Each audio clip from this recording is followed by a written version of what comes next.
نحمدہ ونصلی علی رسولہ الکریم اما بعد۔ الاحسان اکیڈمی کے 3 روزہ سفر المظفر کورس کا 6واں عنوان ہے ماہ سفر سے متعلق ایک روایت کی تحقیق۔ بعض لوگ ایک روایت پیش کرتے ہیں اور پھر اس سے یہ ثابت کرنے کی کوشش کرتے ہیں کہ سفر کے مہینے میں نحوست ہوتی ہے اور یہ مہینہ منحوس ہوتا ہے۔ روایت یہ پیش کی جاتی ہے، جناب نبی کریم صلی اللہ تعالی علیہ وسلم کی طرف منسوب کیا جاتا ہے کہ آپ نے فرمایا کہ جو شخص مجھے سفر کا مہینہ ختم ہونے کی خوشخبری دے گا میں اسے جنت کی خوشخبری دوں گا۔ تو اس سے پھر یہ حضرات یہ دلیل پکڑتے ہیں کہ اگر سفر کے مہینے میں نحوست نہ ہوتی تو آپ صلی اللہ علیہ وسلم کو یہ فرمانے کی کیا ضرورت تھی کہ سفر کا مہینہ ختم ہونے کی خوشخبری دے گا تو میں جنت کی خوشخبری دوں گا۔ تو اس کے بارے میں علماء نے لکھا ہے کہ یہ جناب نبی کریم صلی اللہ علیہ وسلم کا فرمان ہی نہیں ہے، یہ روایت موضوع ہے، من گھڑت ہے، کسی نے بنا کر منسوب کر دی ہے۔ تو چونکہ یہ ایک روایت کے طور پہ یہ بات پیش کی جاتی ہے تو اس کے لیے انہی علماء کی بات قابل قبول ہوگی جو روایات کے فن حدیث کے ماہر ہیں۔ تو فن حدیث کے جو بڑے بڑے ماہر علماء ہیں، حضرت مولا علی قاری رحمہ اللہ تعالی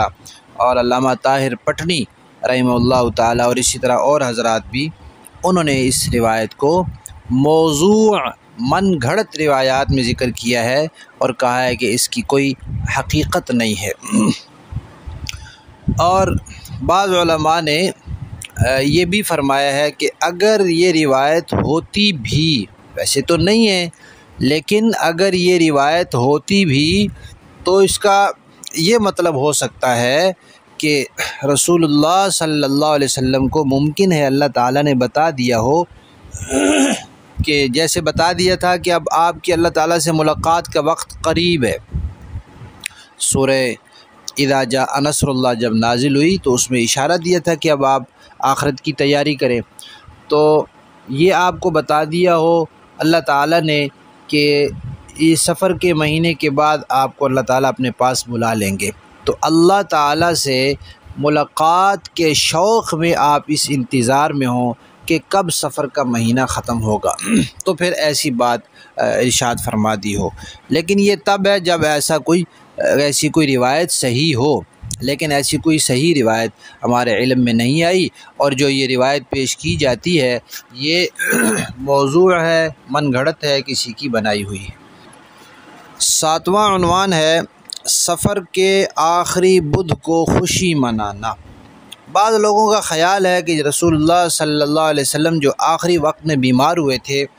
تو آپ کی بیماری سفر کے آخری بدھ کو ختم ہو گئی تھی، آپ کو بیماری سے افاقہ ہو گیا تھا، آپ کو اللہ تعالیٰ نے صحت اور شفا دے دی تھی، لہذا اس لیے آپ نے غسل کیا، پھر آپ نے کچھ سیر و تفریح فرمائی اور حضرت عائشہ رضی اللہ تعالی عنہ نے کچھ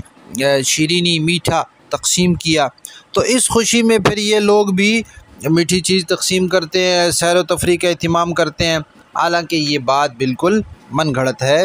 تاریخ اور سیرت کی معتبر کتابوں میں یہ لکھا ہوا ہے کہ رسول اللہ صلی اللہ علیہ وسلم کا جو آخری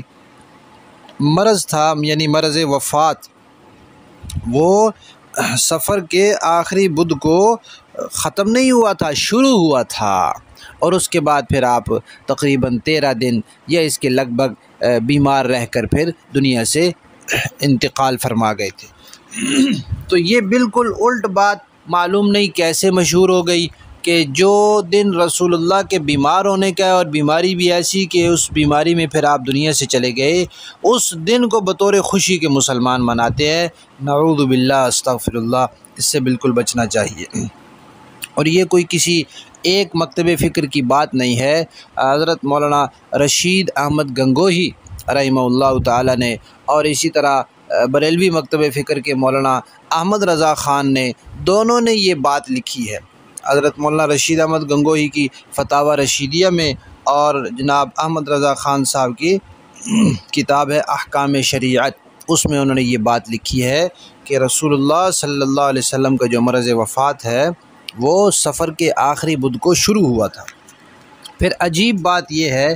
کہ ایک طرف تو لوگ یہ کہتے ہیں کہ سفر کے پہلے 13 دن اتنی نحوست ہوتی ہے اور اس میں اتنی تیزی ہوتی ہے کہ یہ 13 دن رسول اللہ بھی بیمار رہے اور 13 دن بعد کہیں جا کر آپ کو شفا ملی، اور دوسری طرف یہ کہتے ہیں کہ یہ شفا سفر کے آخری بدھ کو ملی۔ بھلا کسی مہینے کی 13 تاریخ کو آخری بدھ آ سکتا ہے؟ آخری بدھ تو لازمی طور پر آخری 7 دنوں میں سے کسی دن میں ہی آ سکتا ہے۔ 8واں عنوان ہے آخری بدھ کو روزہ اور خاص نماز۔ تو وہ جو پیچھے خیال گزرا ہے آخری بدھ کے حوالے سے، اسی خیال کے تحت کچھ لوگ سفر کے آخری بدھ کو روزہ رکھتے ہیں کہ اس کا کوئی خاص ثواب ملتا ہے۔ ایک تو ویسے روزے کا نفلی کا ثواب ہوتا ہے، تو سفر کے آخری بدھ کے روزے کا کوئی خاص ثواب، جیسے 10 محرم کے روزے کا خاص ثواب ہے، ذوالحجہ کے پہلے 9 دن کے روزوں کا خاص ثواب ہے، شوال کے 6 روزوں کا خاص ثواب ہے، ہر مہینے کی جو ایام بیز ہیں 13، 14، 15 ان کا خاص ثواب ہے۔ تو وہ اس طرح سمجھتے ہیں، اور اس میں پھر اضافی اہتمام یہ کہ افطاری کے وقت چوری ہونی چاہیے یا حلوہ ہونا چاہیے، اور اس بدھ کو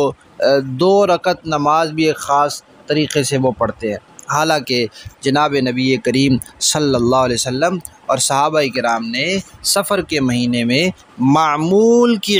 عبادت کے علاوہ کوئی خاص عبادت نہیں فرمائی۔ پیر اور جمعرات کا روزہ ہے وہ انسان ویسے بھی رکھتا رہے، 3 دن کے روزے ہیں وہ رکھ سکتا ہے انسان، رکھتا رہے،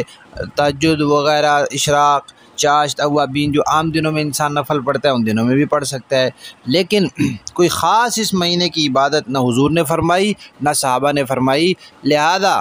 اہل سنت والجماعت، یعنی حضور کی سنت اور حضور کی جماعت، حضور کے صحابہ، ان کا طریقہ یہ نہیں ہے۔ اگر کوئی ایسا کرتا ہے تو نہ وہ حضور کی سنت والا ہے اور نہ وہ حضور کی جماعت والا ہے، وہ سنی نہیں ہو سکتا۔ اور صرف یہ نہیں کہ یہ ثواب نہیں ہے، بلکہ اگر کوئی سمجھتا ہے کہ اس کا کوئی ثواب ہے، سفر کے مہینے میں روزہ رکھنے کا خاص ثواب ہے، تو یہ دین میں اضافہ ہے، اور اسی کو بدعت کہتے ہیں کہ جو چیز رسول اللہ صلی اللہ علیہ وسلم نے نہیں بتائی، صحابہ کرام سے نہیں ملی، خیر القرون میں نہیں تھی، اس چیز کو انسان نیکی سمجھے، عبادت سمجھے، ثواب سمجھے، اس کو دین سمجھے، تو اس کو بدعت کہتے ہیں۔ اور رسول اللہ صلی اللہ علیہ وسلم نے فرمایا کہ بدعت جو ہے وہ گمراہی ہے، اور اس کے مقابلے میں سنت ہے۔ علماء نے لکھا ہے کہ سنت کی شان یہ ہے کہ وہ ہر علاقے میں ایک جیسی ہوتی ہے، ہر زمانے میں ایک جیسی ہوتی ہے۔ 14 صدیاں گزر گئیں، سنت وہی ہے جو 14 صدیاں پہلے تھی، مشرق اور مغرب، شمال، جنوب، سب میں وہ سنت ایک ہی جیسی ہوگی، جبکہ جو سنت کے مقابل بدعت ہوتی ہے وہ ہر علاقے کی اپنے طور طریقے کے مطابق ہوتی ہے، زمانہ بدلنے کے ساتھ اس میں بھی تبدیلی آتی رہتی ہے۔ اور اہم بات یہ ہے کہ سنت جو ہے یہ اتحاد امت کا سبب ہے، کیونکہ سنت ایک ہے، اگر سارے مسلمان سنت کو اپنا لیں تو سب میں اتحاد ہو جائے گا۔ جیسے اہل سنت کا عقیدہ ہے، اگر سارے مسلمان اہل سنت کا عقیدہ اپنا لیں تو سب میں اتحاد ہو جائے گا، فرقہ بازی نہیں رہے گی۔ اسی طرح سارے مسلمان اگر اتباع سنت پر آ جائیں تو اتحاد ہو جائے گا، تفرقہ بازی نہیں رہے گی، اور امت میں افتراق اور انتشار نہیں رہے گا۔ تو جو شخص یا جو گروہ، جو جماعت عقیدے کے حوالے سے یا عمل کے حوالے سے سنت کا طریقہ اور صحابہ کا طریقہ چھوڑتا ہے تو وہ پھر امت میں افتراق، انتشار اور تفرقہ بازی کا سبب بنتا ہے۔ اللہ تبارک و تعالی اس سے ہم سب کی حفاظت فرمائے۔